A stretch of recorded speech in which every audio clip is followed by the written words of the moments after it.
டிஆர்மியில் physical பார்த்தாச்சு, medical எப்படி இருக்கும், எக்ஸாம் என்னெல்லாம் கேட்பாங்க அப்படின்னு சொல்லி இந்த வீடியோவில் பார்க்கலாம். டிஆர்மி சீரிஸ் நம்பர் 6. டிஆர்மியை பொறுத்த வரைக்கும் மெடிக்கல் வந்து ஆர்மிக்கு எப்படி இருக்குமோ அதே மாதிரி சேம் தான். எல்லாத்தையுமே பர்ஃபெக்டாக பார்ப்பாங்க. கண்ணு, அதுக்கப்புறம் எல்போ, ஃப்ளாட் புட்டு, இது எல்லாத்தையுமே முக்கியமாக செக் பண்ணுவாங்க.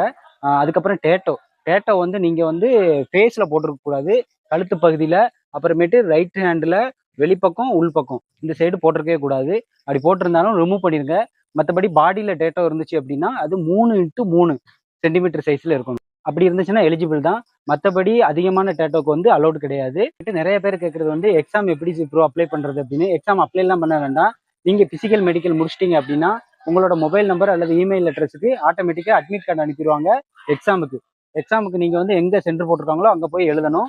எக்ஸாம் வந்து அக்னிபாத்துக்கு நீங்கள் என்ன ட்ரை பண்ணுறீங்களோ அதே சிலபஸ் தான், ஒன்றும் பிரச்சனை இல்லை. அதை படித்தாலே டிஆர்மிக்கு கிளியர் பண்ணிடலாம். எக்ஸாமில் நெகட்டிவ் மார்க் இருக்கான்னு கேட்டிங்கன்னா எக்ஸாமில் நெகட்டிவ் மார்க் கிடையாது. ஓஎம்ஆர் சீட்டில் தான் எக்ஸாம் எழுதணும். எக்ஸாம் எழுதி முடிச்சதுக்கப்புறம் உங்களுக்கு அதில் ஒரு ஷார்ட் லிஸ்ட் பண்ணி கட் ஆஃப் விடுவாங்க. கட் ஆஃப் விட்டதுக்கப்புறம் அதில் உங்கள் பேர் இருந்துச்சு அப்படின்னா ஆட்டோமேட்டிக்காக உங்கள் அட்ரஸுக்கு கால் லெட்டர் அனுப்பிடுவாங்க. அதுக்கப்புறம் நீங்கள் ஜாயின் பண்ணுற மாதிரி இருக்கும்.